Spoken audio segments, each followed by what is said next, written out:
So I think we've been managing soil in a pretty myopic way, not looking at whole systems and from an ecological lens. We've kind of, as a population, become more ecologically illiterate. It's not just about growing things brighter and greener. While that is a benefit, it's also about holding more water in the Texas Hill Country soils and beyond. And so when you really understand whole systems, you start to look at things through a different lens. And so I think, to answer your question, we really need to focus on the role of the microbiome of the soil as well as the microbiome of the whole ecosystem, the plants, the animals, and how that interacts. You know, one of the reasons that we're here is when I feel like leveraging the collective knowledge of Symbiosis, we felt like we could do better than the commercial options that were available to us. We're excited to see what happens. So just follow along, and you know, we're just on this continuous journey to find the best, most alive product to bring the hill country back to life.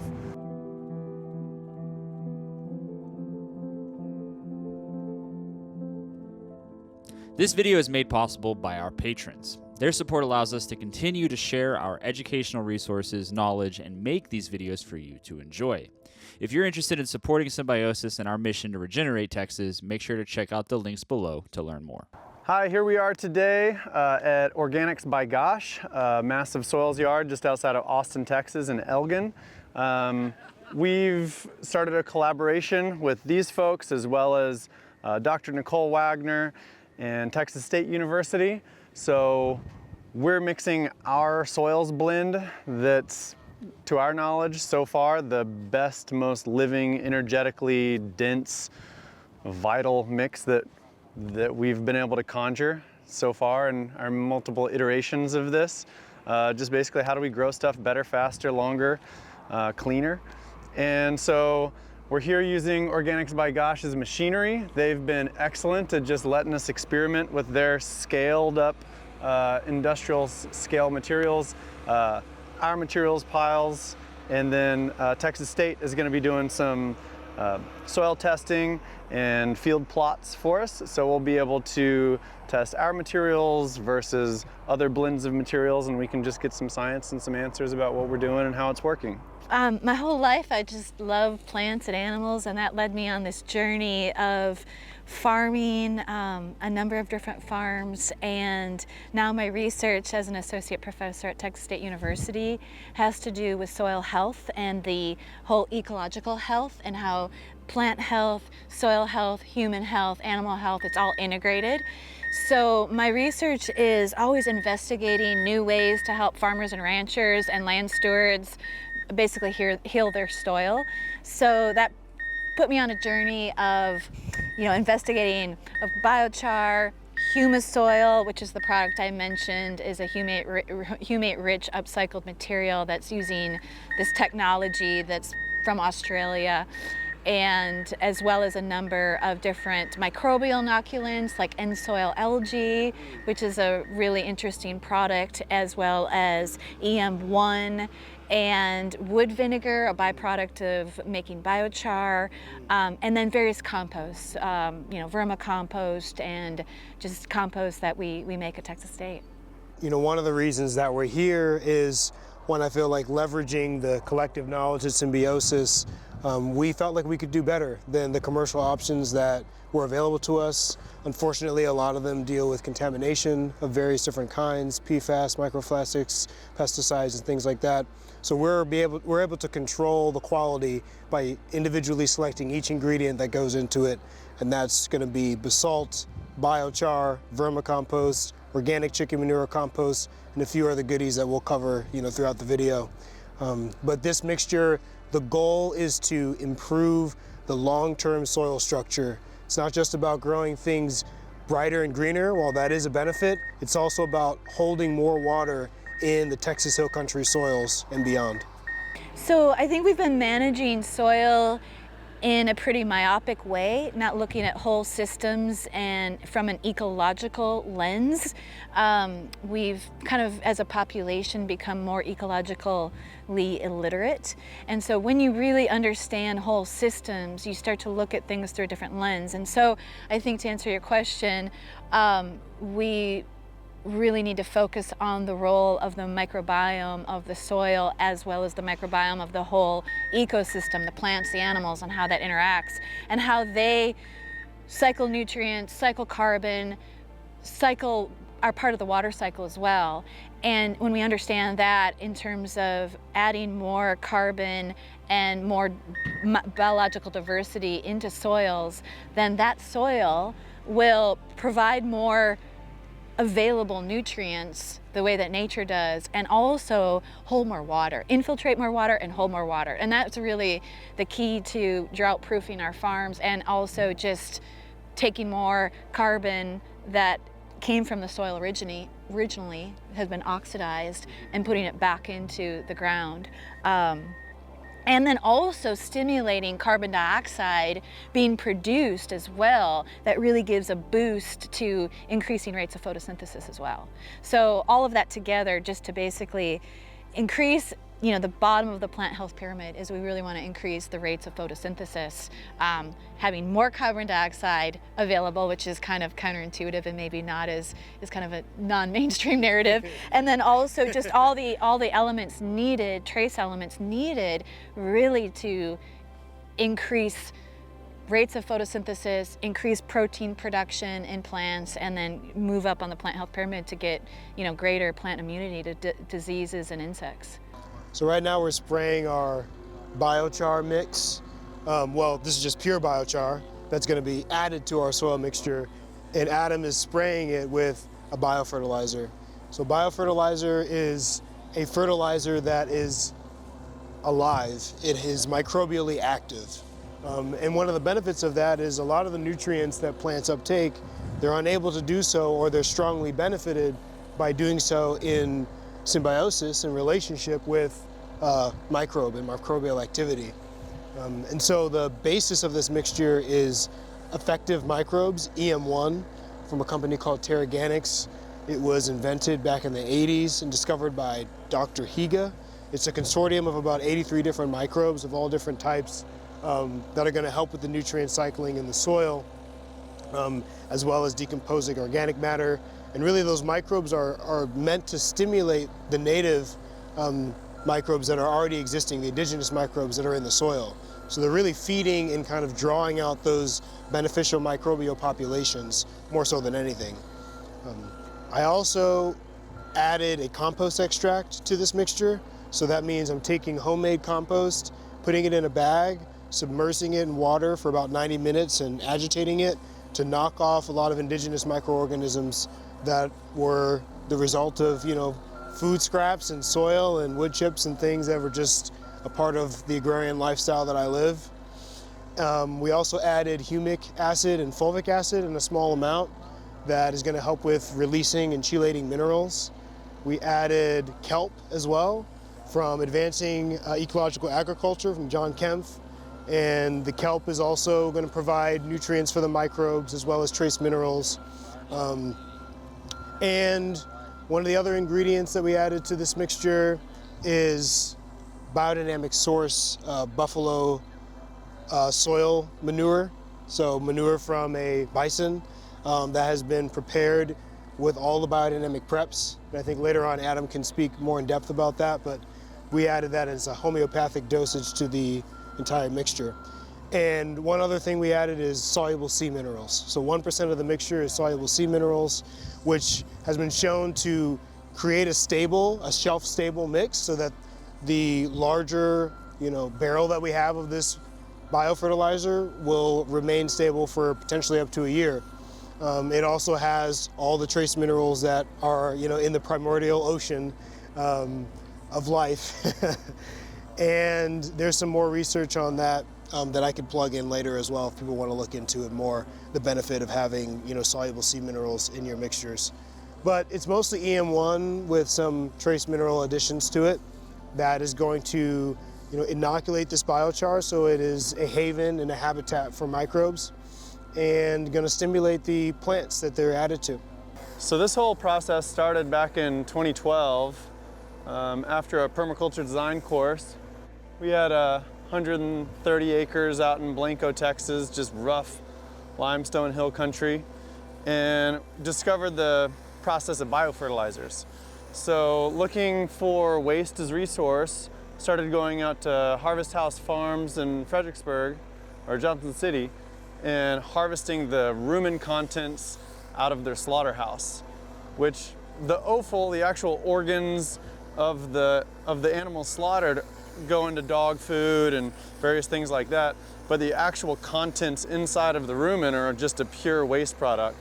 So we started taking that pure waste product, putting it in 55-gallon drums, adding in rock minerals that we were deficient in, some yeast and milk and molasses, and then just creating our own very cheap, very effective fermented biofertilizer.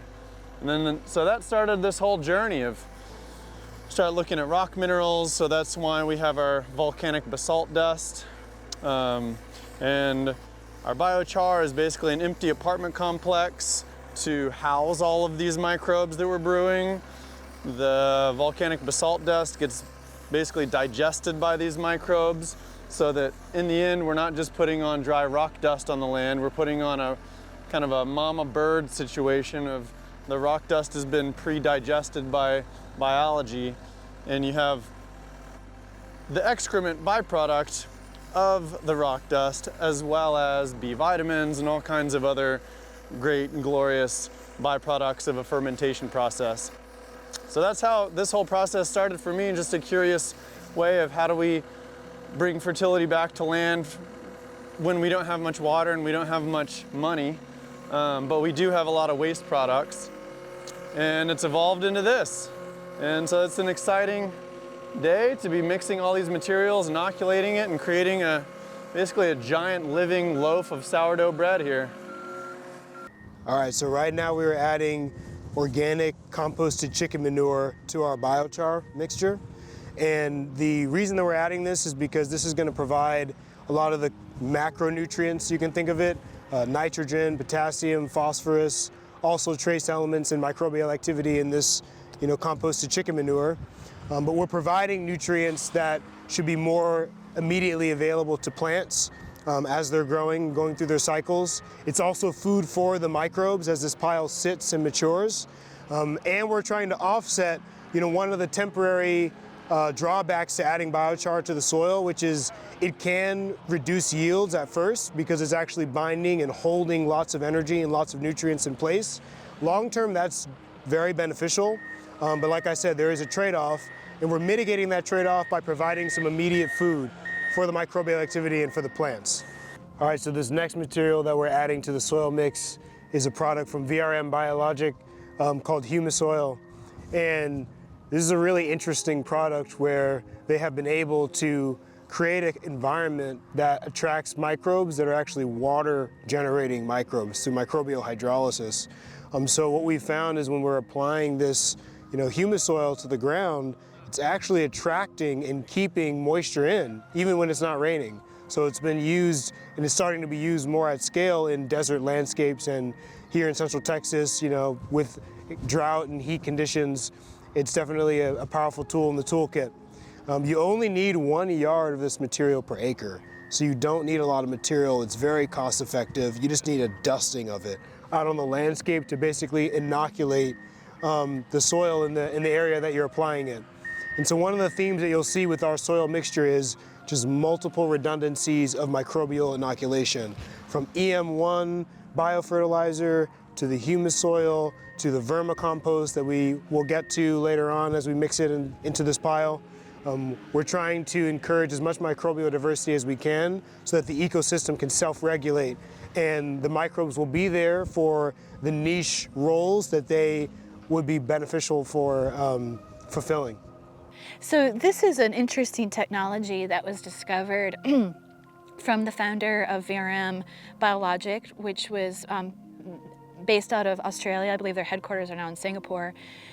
And about 30 some years ago, discovering this natural way that nature provides water through photosynthetic bacteria, so naturally occurring water-producing bacteria that also do photosynthesis. But unlike plants, they use hydrogen and sulfur-bearing materials along with carbon dioxide, fueled by by energy. That's a greater spectrum of light than photosynthetic plants.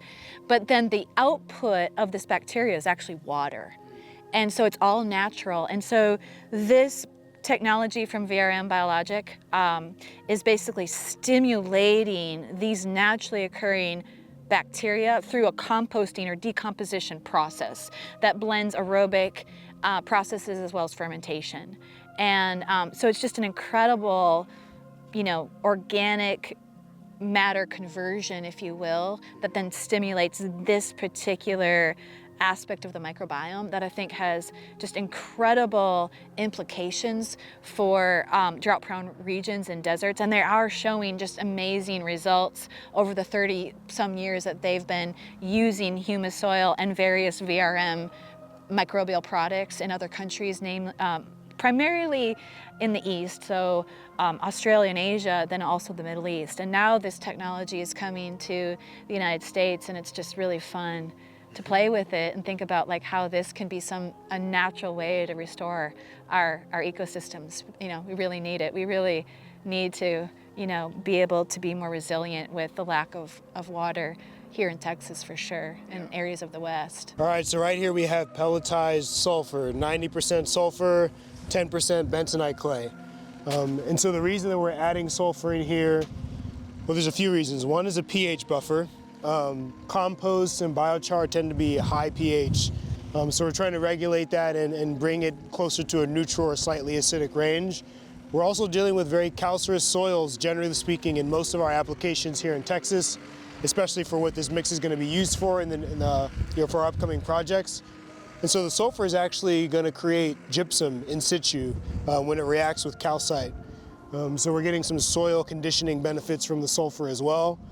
And then I read several studies that showed that elemental sulfur, when mixed specifically with biochar and vermicompost, improved microbial restoration and diversity. So there was a proliferation of different types of microbes because of the chemical conditions being created by this presence of sulfur. So it's also like an energy source for microbes in our mixture. So as you can see here too, I just feel like this is a testament to the quality of this vermicompost, already forming soil aggregates, and it seems like it's developing, a lot of humus. And it's just a rich, nice material that we get to add into our mixture, full of nutrients and life. And I think we'll get some shots of actual worms in the mixture as well. We just wanted to highlight the texture of it and what it's going to be adding to our soil structure when we're top dressing areas with this material. All right, so our final ingredient that we're talking about today is basalt sand. This basalt sand is actually local. So I would say, just want to acknowledge that if you're wanting to work with rock dust, do a little research and find what kind of rock dust you can source locally in your area. The general idea is getting a volcanic rock dust of some kind is going to have a high degree of trace minerals that are going to be enzymatic cofactors for microbes. So the microbes are going to be using these minerals, as they transition from organic to inorganic substances, and this is also going to be directly benefiting plants. And then there is a term that's becoming more popular, which is enhanced rock weathering, which is when you're applying specifically basalt dust to agricultural lands. When it gets rained on, it actually helps sequester carbon into the soil where it's being applied. So that's the primary reason why we're adding basalt into our mixes, and that we were able to find a local mine. So we just had a wind road turner come and mix all of our material together so that it is a very evenly distributed mixture of the soil amendments that we have been laying out here. And so that's going to be beneficial for there to be this synergistic relationship between all the materials in the pile. Now they're all getting to know each other, they're all mixed together, all the materials are interacting, the microbes have also been spread evenly throughout this entire pile. And then when we're spreading it on the ground in the field, this is going to make applying it at the appropriate application rate a lot easier. So yeah, having a nice, well-mixed medium is amazing to have. So the last two ingredients to this pile are energetic ingredients. So one is a biodynamic preparation called the bison soil activator, buffalo soil activator, from biodynamic source. And it's basically all of the different biodynamic preps inoculated into bison manure, buried underground in a horn for a winter long, and a few other processes are done to it. And then we mix that in with water and mix it into our biofertilizer. And that comes out of the Rudolf Steiner and biodynamic realm. And then the last energetic piece to this puzzle is Agnihotra ash. Agnihotra is an ancient Vedic practice of burning manure soaked in ghee in a small copper pyramid at the exact second of sunrise and sunset while you utter a Sanskrit mantra. So it's got a very cool alchemical thing with sunrise, sunset, that exact time. So you have light, sound, vibration, manure that's being volatilized into the atmosphere, and the ash that's left after that is a very potent medicine in Ayurveda, as well as being used very effectively as a biofertilizer just of its own. Just ash in water, sprayed on plants, does really good stuff. So again, we're just looking at what's the most alive substances that are affordable and usable, that have long-term benefits, and are ideally, perfectly, would be a one-time application. You know, you're gonna have to do some of your own stewardship to the land, watch what it needs over time, but that's the direction that we're trying to go, so that we can regenerate broad-scale landscapes very rapidly and do a lot of good with a little bit of time and resources. One more piece to the kind of more energetic side of this process, other than I just also want to acknowledge like the intention that's gone into this mixture, which I think is a real tangible asset. But we use, like in our biofertilizer, the water we use is structured water. And so structured water is a rabbit hole that is its own video, but I will mention that there's a concept called polymorphism where, you know, chemicals, the same chemical can be in different states based off of the way that the molecules are aligned, the molecular geometry. And so structured water is water where the molecules are aligned in this hexagonal crystalline pattern. And Gerald Pollack is someone who's done a lot of research on this. And one of the ways that you can make structured water is through putting it through a magnetic array that realigns the water molecule poles. So that's something that we use in the biofertilizer. And generally speaking, structured water, or easy water as it's often called, exclusion zone water, is something that plants and all organisms can absorb more effectively because it more closely mimics the kind of water that's in your cells, which is also not just like, you know, water running out of your faucet. So I just wanted to mention that that's another added element of intentionality going into our mix. Okay, so these are going to be our test plots. We're doing 16 separate test plots that are 10 feet by 10 feet. For each one of our mixes, we're gonna do 3 separate plots. So we have redundancy in data so that we can see if there's any, you know, weird thing along the way. But basically we're gonna do our blend for 3 plots, our blend plus a graphite sand for 3 plots, a blend of 85% compost and 15% biochar, another blend that's 85% compost, 15% biochar that's also inoculated with a biostimulant, and then a final one that is just biochar, just to see. So right now we're just putting in our final plots, and then these lovely folks from Texas State are taking soil probes, taking a representative sample, and we're sending off a soil test to take a Haney soil test, which is a relatively comprehensive soil test, as well as we'll send it off to Rhizos, which will give us microscopy testing, which will tell us how much life is in the soil via microscope. And then we'll just get our pre-test results, and then we'll add on all those different materials in their respective plots and see what we see over time. We're excited to see what happens. So just follow along, and you know, we're just on this continuous journey to find the best, most alive product to bring the hill country back to life. Thanks for watching. All right, hey, thanks guys. appreciate you watching. I hope you enjoyed it. And if you want to learn more about what we do, how we do it, why we do it, you can hop over to our website. There's tons of good articles. You can join our newsletter. You can follow us on YouTube, Instagram, and TikTok. We'd love to see you there and answer your questions. Thanks again. Enjoy.